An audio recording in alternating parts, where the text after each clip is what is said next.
known Tom for many years through the National Speakers Association, and I tell you, he's kind of a big deal. So we're grateful to have him here with us today. He's going to be sticking around after the meeting. You probably saw he's got his book available in the back. So as you're listening to his presentation, ask yourself, I'd really like to get a copy of this. The copy of the presentation is going to be in his book. So Tom and I will be back there. It's $15, and we can do cash or credit card, etc. So it's my pleasure to invite and welcome Tom Guetzke to our meeting. He's traveled over 65 countries across the globe. Wow, talk about immunity. Wow. That's great. Tom has studied and gained insight as to how people create and experience happiness. I'm excited that Tom is with us today, and he's going to share some of his secrets as how he can boost happiness and how we can learn to boost happiness in our lives. So please stand and welcome Tom Guetzke. All right. Thank you. Thank you. My pleasure. Thank you.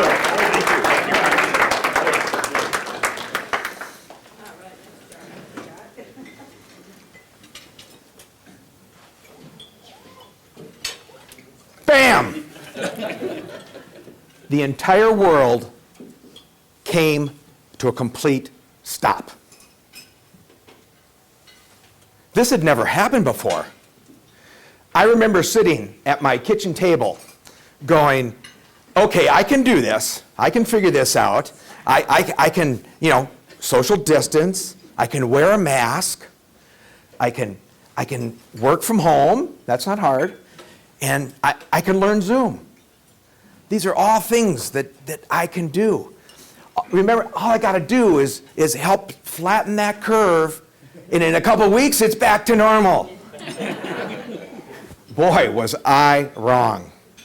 Those days turned into weeks. Those weeks turned into months. The months have turned into years, and we're still in the middle of it. It has been a challenge. This pandemic has been a challenge for all of us. It has taken a much larger toll than we can think. A recent poll showed that we are the most unhappy that we have been in over 50 years. 50 years. It has been a tough time for all of us to go through this and to experience all of those different things. We'll take one quick minute. Just at your tables, just think of some things that make you happy. Think of a couple of things that make you happy, okay? We'll do it real quick. Just share it real quick. Okay, what are some of them? What are some of the things that make you happy? Just shout them out. Food. Friends. Optimist meeting, the good answer. Yeah, it's been tough. This lacking of happiness that the pandemic has kind of put us in has been a struggle for all of us. It's held us back in our lives because we've had a lot of things to deal with, a lot of challenges, and this lacking of happiness has taken a lot more away than we think. Our pursuit of happiness is so important. Happiness is something that we all wish for, but we often struggle with how to be happy. It's a process. It's things we have to work at. Our mental, emotional, and our physical well-being are on the line here. And happiness is not something that's a luxury or something we can put off. It's important and that we address that we work to be happier, each one of us. Now, happiness, there's some myths around happiness that I'd like to just kind of start with and get those out of the way. Is oftentimes we think of happiness as something that's in the future. I'll be happy when. And sometimes it's, I'll be happy when I get that new job, when I get that new promotion. That will make me happy. More money, that kind of stuff will make me happy. And research has shown us that it doesn't. Or sometimes it's things. We think that if I get that new car, that new house, that new motorcycle, whatever it is, that new object, that will make me happy. And it doesn't. If it does, it's very short term. Or we think people. Yeah, that's one. If I just get that new boyfriend, that new girlfriend, maybe that new husband, that new wife, that new partner, it will be their job to make me happy. It's up to them. And we all know that it doesn't work like that. Unfortunately, it just doesn't. And actually, research has shown us that we always think of people being success brings us happiness. And it's actually the opposite. We found that happiness makes people more successful. So it's important that we think about that. Another myth is that if we sit around, well, this may be a little too close after the pandemic, that some of us may have looked like that, but we think that we can sit on the couch and happiness will come and find us. The bluebird of happiness will come and sit on our shoulder. And then from there on, we're just happy, happy, happy, right? Once we get to that happy spot. But happiness is not a destination. It's not something that once we get to, we've arrived in nirvana and we're happy and it's rainbows and unicorns and we don't have to do anything anymore. We'll just be happy. It's not a destination. You see, happiness is a journey. It is something that is a path that we're on. That's the beauty of it. The happiness is every day what we experience. The group in here meeting together and sharing our humanity with one another. Does that mean we're always happy? No. No, unfortunately, life is full of ups and downs, right? It's full of that. And sometimes that's hard to remember. When we're in those deep valleys, it's easy to forget that. But remember that without those deep valleys, the mountains aren't there. Sometimes the deeper the valley, the taller the mountaintop. So when we're on those mountaintops and having those great days, we need to remember that and consciously think about that. Because our brains are these incredible things. Right now, your brain is processing about 11 million bits of information per second. No wonder you're tired when you get home, right? That's a lot of stuff to think about all day. The beauty of it is that most of that we don't think about. We don't think about breathing, the temperature in the room, eyesight, you're listening to me. Those things we don't think about, thank goodness. They're just automatic.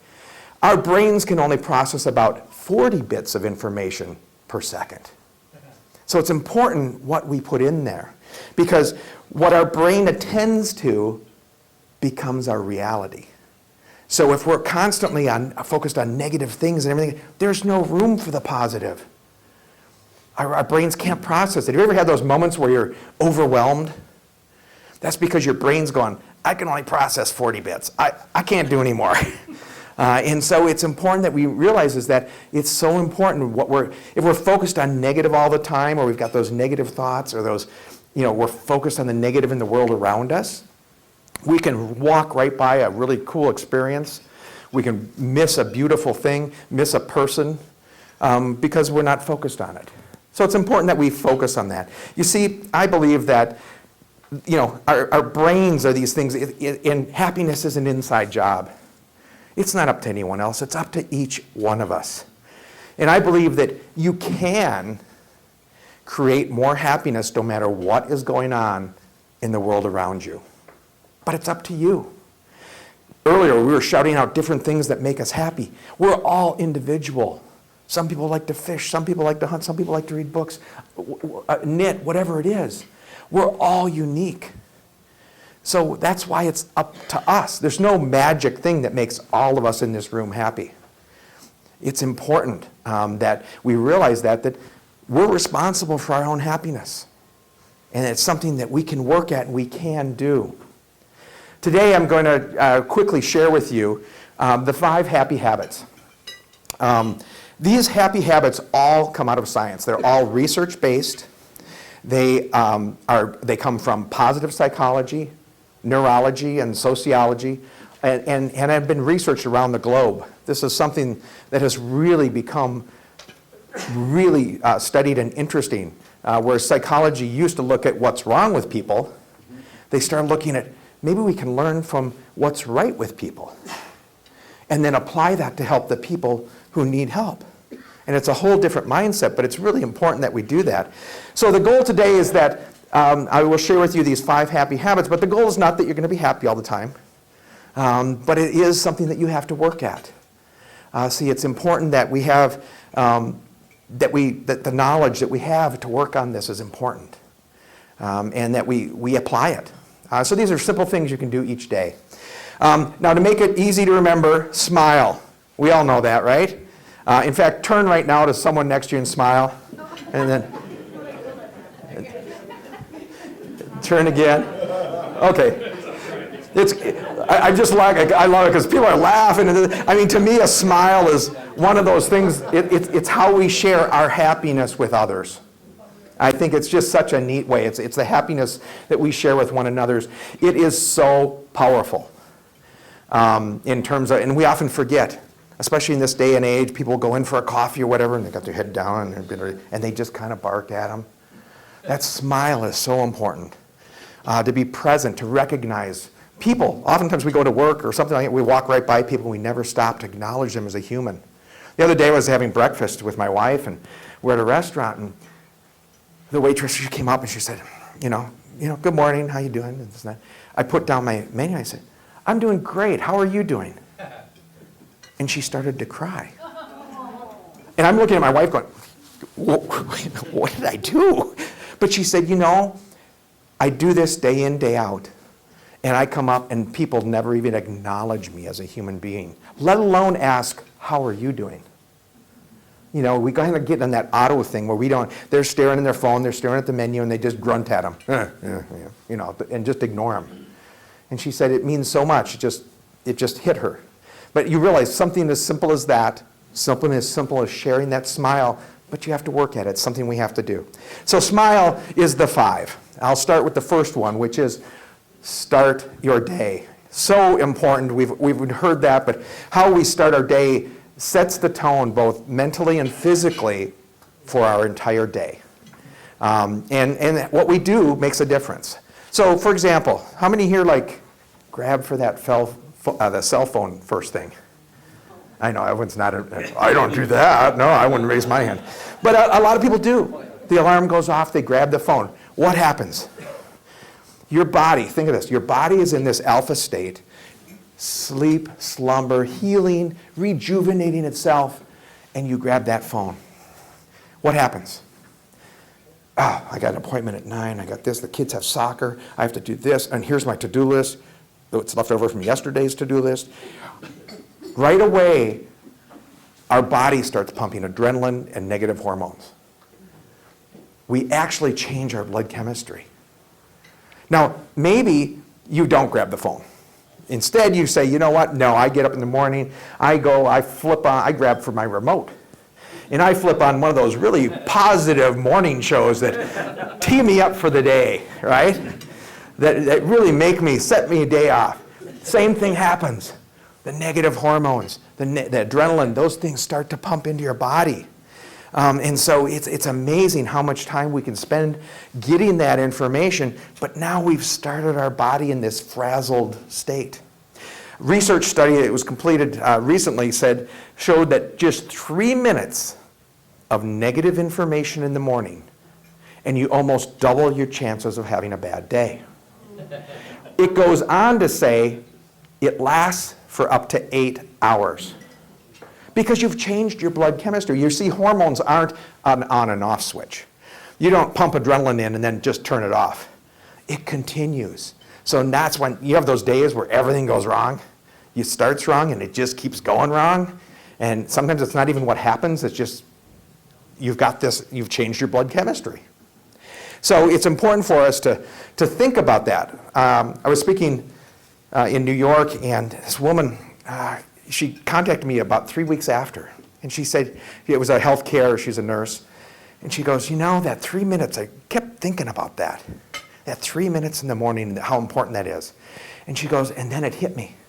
She goes, I realized in the morning when I'm getting ready and I'm barking at everybody and I'm reminding the kids to do this and do that, she goes, I realized for my husband and my 2 kids, I am their 3 minutes of negative. I am their 3, and she goes, I don't want to be that. It's tough enough. So she flipped it. She goes, I want to be their 3 minutes of positive. I want to set them up with everything I can, with affirmations, with positive things. I'm going to lift them up, cheer them up so that they're walking out the door ready to face the world. The world's tough enough out there. It doesn't need to start with me. And I thought that was so neat to hear, and it does make a big difference because the science has shown us it's true. You can do 3 minutes of negative, but also if you do positive in the morning, it can create positive things. And those positive hormones get released into your body. So it might be, reading or meditating, keeping a journal, sometimes just having a cup of coffee and relaxing and kind of thinking about your day, some gratitude. Those are things that you can do that make a huge difference. Now what you've done is you've pumped these positive hormones into your body. You're ready to tackle the day. And yeah, you're going to walk out that door and crap's going to happen. But you're ready for it. You've set yourself in the best place. So that's what starting your morning is so important. So start happy. The S in smile is start happy. So let's move on to the M. So the M is mindful. Being mindful, being present with others, being connected, human connection. I'm not talking about I have so many followers or I'm connected on the phone or social media.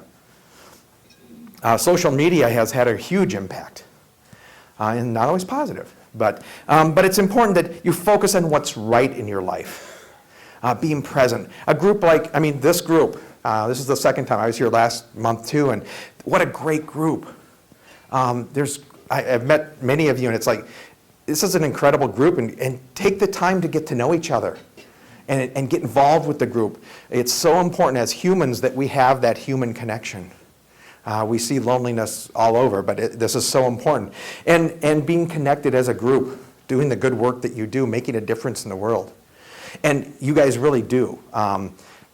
When I was 14, I received 14, 15, I think 16, I received several certificates from our local Optimist Club. I still have those certificates, and they meant a lot. At the time, I was volunteering at the emergency room in a hospital near my home, and it was a tough job. It was a tough thing to do, meeting ambulances and seeing death and all that stuff, but it was something I wanted to do, and I still remember those certificates and how good I felt. What a boost that felt, is that little piece of paper from the Optimist. So I have them in a box. I was going to try and dig them out, but I didn't. So being connected is so important. And like I said, the social media, have you ever been at a restaurant and seen a group of people doing this?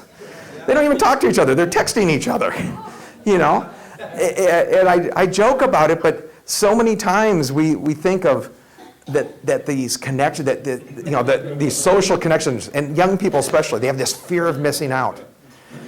A study done by YouGov showed that 30% of young people do not have a best friend. They reported they do not have a best friend. They have lots of likes. They have lots of followers, but they're not connected. And it shows up in a lot of different ways. Every year this has been growing. It's up over 35% of graduating high school seniors do not have a driver's license.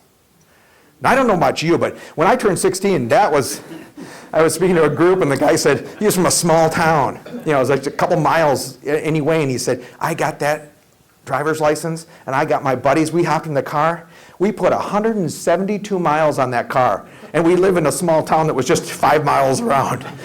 But he said it was just, so it's a rite of passage. But these kids come home now, they go in their bedrooms, and their life is spent on the phones and social media. And so it's a challenge. And I know you guys do work with youth groups and everything else, and it's important that we realize that. And how can we get them to reconnect, to replace, social time with FaceTime, real human, face-to-face. It's important that change, because it keeps them connected. That fear of missing out is so prevalent. I don't know, when I was a kid, we didn't have that, so it was like, if there was a party and I wasn't invited, I really didn't know about it. Now they're on their phones and going, oh, look, everyone's at that party, I didn't get invited. And everyone goes to vacation in Mexico. Well, no, 3 people did, but it feels like, you didn't go. And so it's just set this whole new standard, and we're starting to see that come out now about, especially with women, young girls, and their image and things that they're seeing online that are negative. So it's important that we realize the impact that social media has on all of us. We've never been more connected in all of history. But never felt so lonely in a crowd. And we used to think that loneliness was only, seniors and senior homes and this and that, but now we're seeing it with young people too. So it's important, this human connection, being connected, is important for all of us to work at it and stay connected. Also, we get bombarded and distracted as the norm. Electronic devices all the time. Think of your brain. It's like, have you ever, on your computer, you start opening this file, another, pretty soon the whole thing is covered with open files.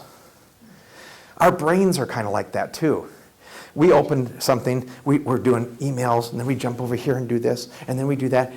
Each time our brains are opening a new file. But our brains like to close files, but a lot of times we don't do it. So like we'll be working, have you ever been doing email or something, you jump in and you want to do a project, and it's like, I can't get into it, so you go back to email.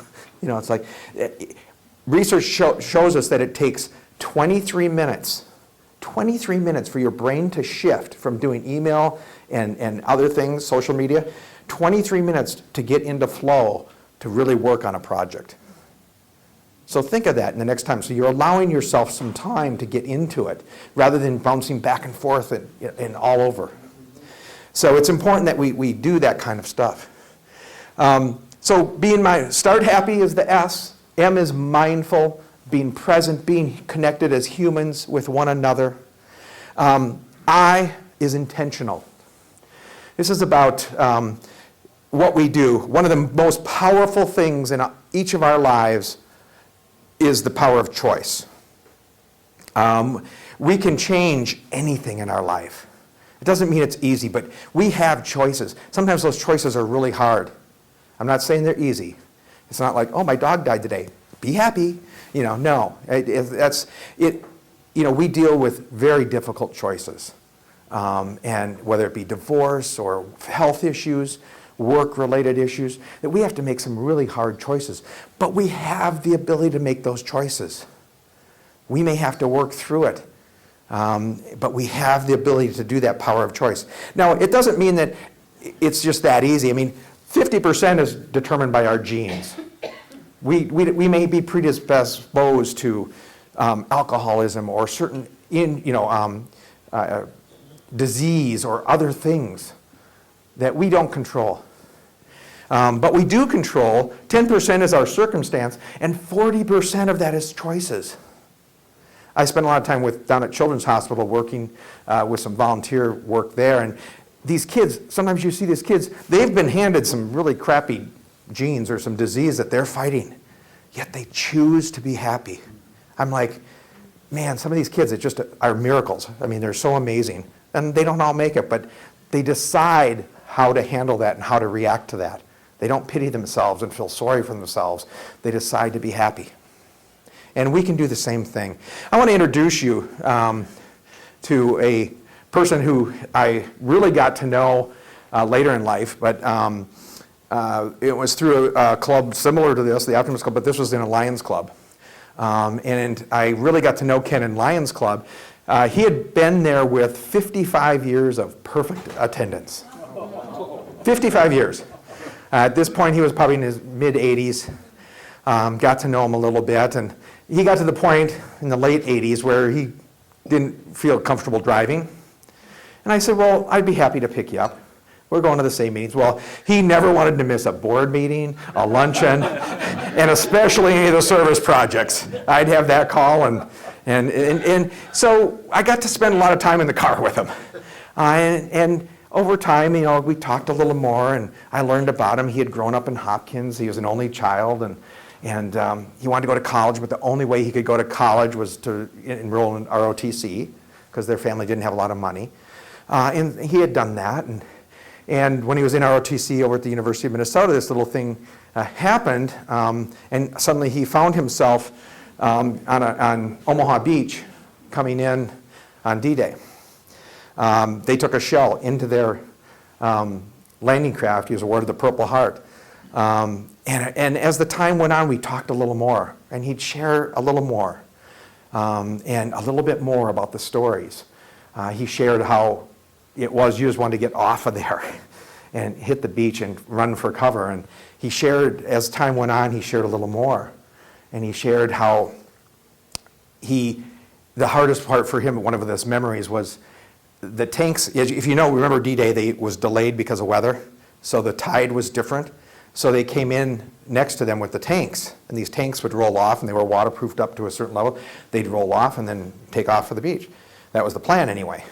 Because of the changes, these rolled off and sank to the bottom with the men in them. There was no way for them to get out. And he shared hearing those screams and as he was running for cover. And so, he kind of shared more and more stories. From there, he went into St. Lo. He was awarded the Bronze Star there and was one of the first troops in the liberation of Paris. He went on to tell us, we talked more and more. He told me the story. He was actually named the commandant of Paris. So he was responsible for protecting the Eiffel Tower, the Louvre, the Arc de Triomphe, all the bridges, because he was in charge of the anti-aircraft. Because they knew that Hitler wasn't real happy about getting out of there, and so he went on to bomb everything and destroy it. And so he was later knighted by the President of France for saving what are the French treasures. From there, things were pretty good. He told about how things were good in Paris with wine and everything else, but then they were told they had to go north to battle the Bulge, where they found themselves in this horrific, battle. Over time, the stories got a little deeper. The more we rode in the car, he'd share a little bit more.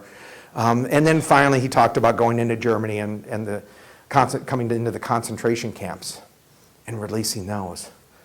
At this point, this had gone on for many years where Ken would share these stories. And he was in his, I want to say, mid-90s at this point. This went on for almost 10 years. So he's 95 now. And I used to always meet him. I'd go into he was in a senior care facility. I'd go in and meet him. And every Saturday they'd have donuts and coffee. And as you can tell, I didn't miss many of those donuts and coffee.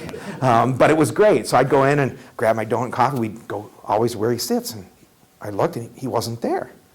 So I thought, oh, maybe he's still coming. So I went and sat down. And one of the aides came running up and said, oh, I'm sorry, Ken's had a terrible stroke.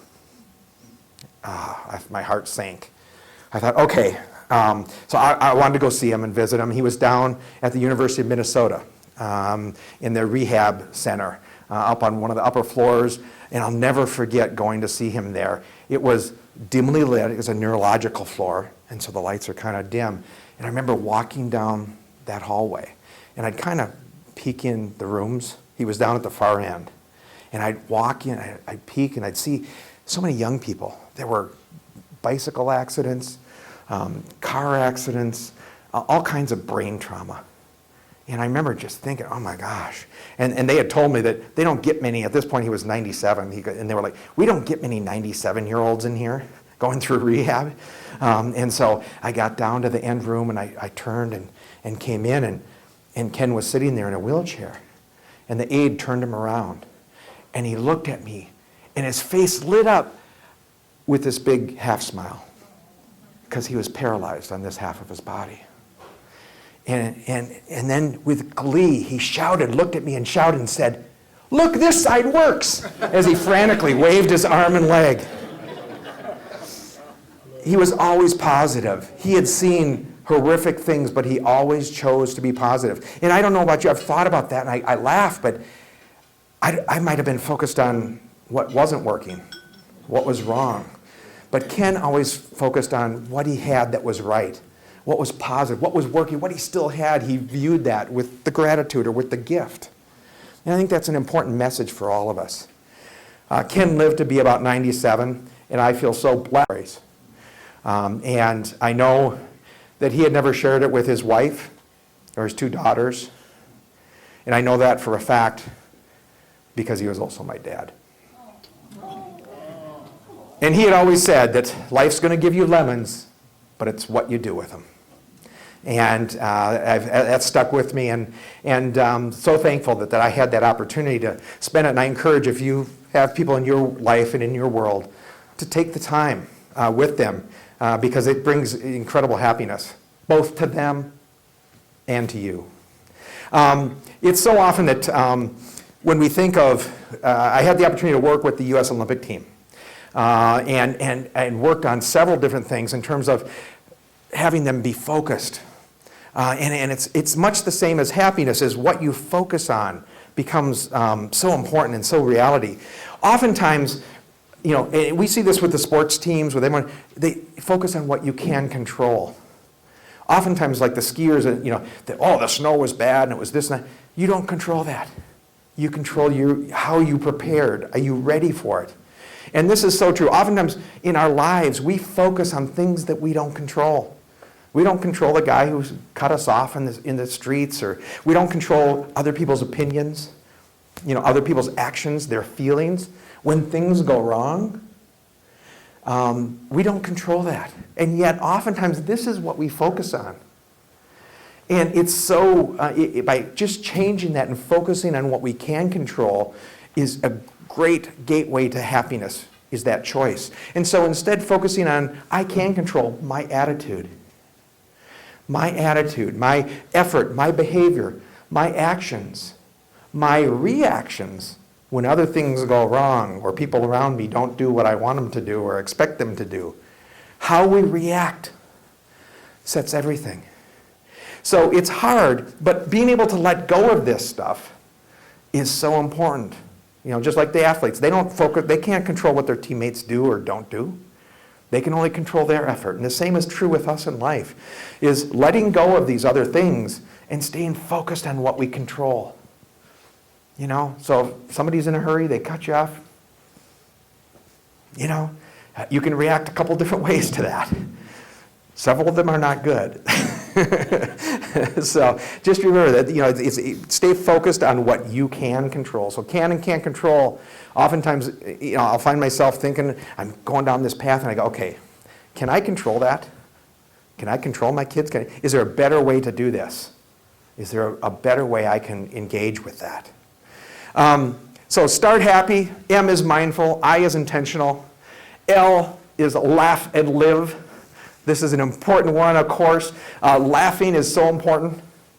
Laughing and smiling every day. Research has shown us that a good hearty laugh has incredible health benefits, boosts your immune system. That's kind of important now. But your heart, anxiety, releases endorphins, all that stuff. There's a ton of information on how laughing and humor is good for you. I'm part of ATH, which is the Association of Applied and Therapeutic Humor, and it's all doctors, and they actually see this every day in their practices in hospitals. And so it's important that we laugh. Research has shown us that even if you do a fake laugh, you get the same benefits. So when you get up in the morning, I stand in front of the mirror and I break up laughing, but I got this to look at, so it cracks me up. But I'll start laughing. But you can do the same thing. I don't advise you do it, at work. You may want to do it in the car if you're at a stop sign. You can have a really good time with someone next to you as you hysterically are laughing. But it's important that laughter has physical benefits for us. And there's some other things here in terms of reducing your risk of dying early. And these are simple things you can do. Now, we all know, eat your 6 fruit and vegetables and your exercise. Those are the most common ones that we hear about.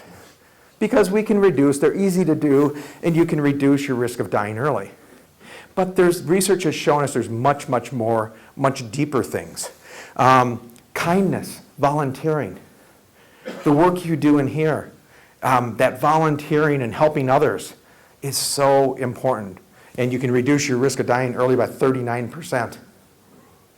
Social, having friends and family, and being connected and having human connection with people, like this organization, like the Optimist Club, you can reduce by 45%. That's how we know that loneliness, we start to see that. When people don't have that, what happens? And the number one, by almost 50%, is a happy relationship. A happy, loving relationship. That can be with another person, it can be with pets. It's just that as human beings, that's how we're wired. That love is a part of who we are. And it physically changes what gets released in our systems. So it's very important that we have those and work at those in our lives. The other one that I say, or that is important, is to live in awe. Enjoy the world around us. I'll quickly share this. My wife had 4 days that she had off work. She had to use them or lose them. And I'm like, oh, crap. You just want to sit home for 4 days. So I said, I'll find a cheap fare. Cheapest fare I could find anywhere, Salt Lake City. Okay, we'll go to Salt Lake City. So we went there, got a really cheap car through Costco, and said, well, let's just drive. So we're driving up through Utah, beautiful, Idaho. So look at the potato fields, and it was just beautiful, though, the mountains and everything. And we wound up in Wyoming at Jackson Hole. About a 4-hour drive, it was easy. And this is what, the next morning we got up, grabbed our cowboy coffee, and said, let's just go for a drive. Tetons, I've never been to the Grand Tetons. Let's just walk or drive that path. Oh, it was just incredible. The leaves, I just took these with my camera. But living in awe and seeing the world around us. And we, in Minnesota, get these change of seasons. Like, tonight will look very different from this morning, from what I understand. But it's important. Here's another one. You'd stop at the roadside and go, take a picture of that. It's like, and pretty soon we stop, you can't. The pictures don't do it justice. It was just so beautiful, and the animals, wild animals everywhere and everything. And the next day we got up and drove up to Yellowstone. 4-day trip. It was great. And it was cheap. So, but you can do that. And it doesn't have to be these big, beautiful things. Sometimes it's driving to work each day and noticing the world around you. It's like, wow, when did they put that building up? It's like, I drive this road every day, and we miss it because we're on autopilot. Or people, being present, taking the time to talk to people and engage with people. People are so cool. There's as many stories as there are here. We met so incredible people just sitting. One guy was from Montana. Have anyone watched Yellowstone? We were in this little small town bar, and guy was in there, and he's like, oh yeah, I have 197 acres up in Montana. And it's like the real Yellowstone guy. It feels, he had 15 ranch hands that he gets from the penitentiary. And everything, you're like, this is like, and he goes, you got daughters? Yep, I got 2 daughters. I'm like, wow, this is kind of like the real thing. So, but if we wouldn't have said hi and smiled, we would have never met him.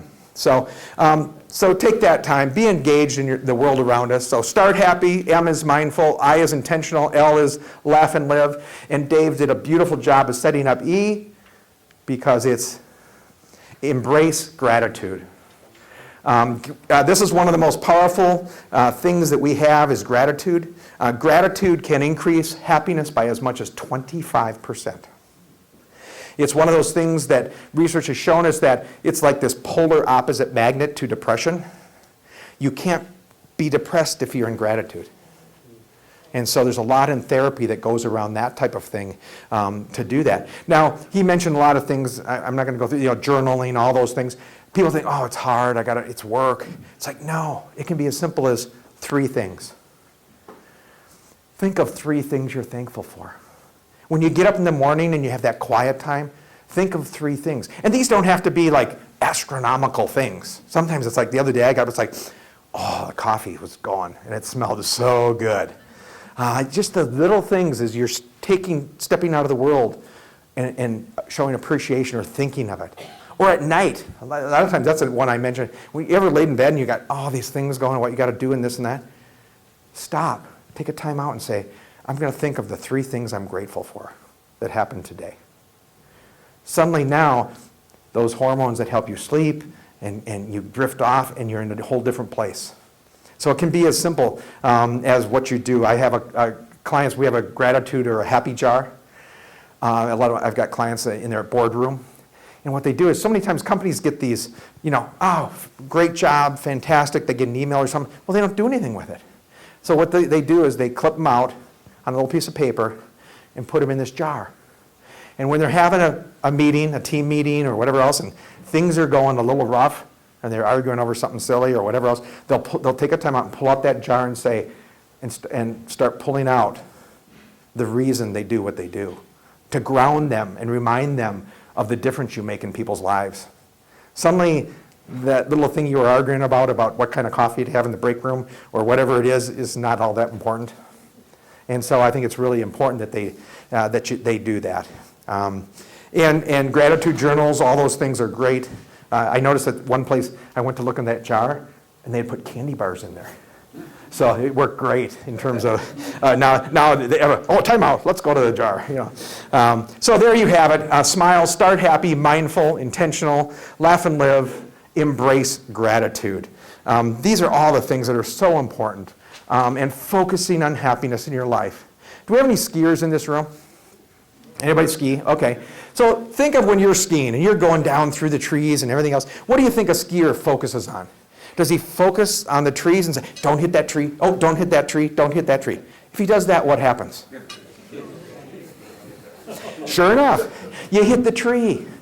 They know that you don't focus on the trees, you focus on the white space in between, the positive things. You focus on that positive space between trees. We all have trees in our lives.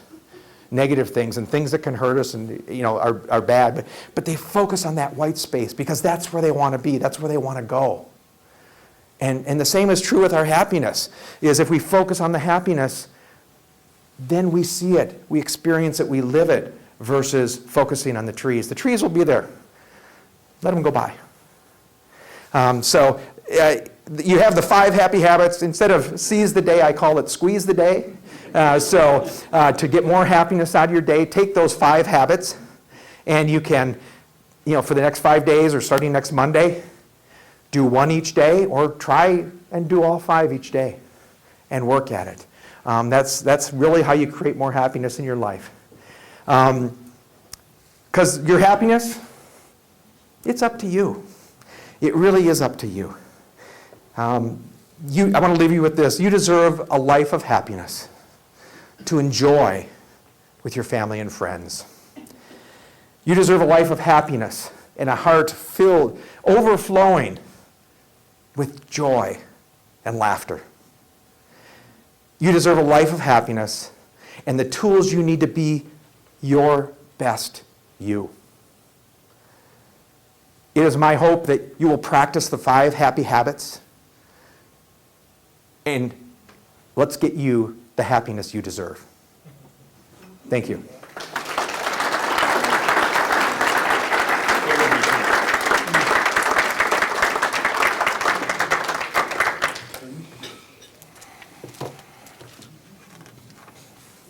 Thank you very much, Tom. That was really inspirational. Each time we have the speakers, we always come away, I find my Optimist battery is even more recharged. Not only from the speaker, but each one of you here today get that opportunity to really bring out the best in optimism. And Tom, you're hitting many of the tenets of the Optimist Creed. I particularly like the smile. And of course, one of them is to give every living creature you meet a smile. So I have for you today a copy of the Optimist Creed to add with your other treasures in the box of those letters. This won't go in the box. This will go on my desk. So this will be great. It is really interesting how we need to get started right in the morning. I had a friend of mine tell me that in the morning he turns off the news. He doesn't look at the newspaper. Because if you don't water your garden with good things, like good water, you just end up starting your day poorly. So I think what I would challenge each one of us to do in the morning is maybe to get up and instead of looking at your phone or watching the news or reading the bad news in the paper, is maybe read the Optimist Creed to yourself and get yourself started in a positive mood, in a positive direction. And then, during the day when you may have a difficult time, you may reach back to the Optimist Creed and pull out a particular line that may help you there. So I challenge you to do that. If you can do it for 15 days, 5 days is a good start, bringing the tenets that Tom has talked about. But try that and see how, as we go into the next year, how much better you will be. Tom, I'm also going to give you a copy of our invitation to join our club. I think it would be great to have Tom as a member. We'd have him here. And so thank you very much again, Tom. We really appreciate it. I was going to say the books. Okay. Oh, you make a comment. I do have books in the back. It's $15, and all the money raised goes to Special Olympics and to honor flights And we have, I have a check actually that I'll be getting to them, so, because I've been giving to the national, but now that I know that we've got your members here locally, so we'll give it to the local chapter, so.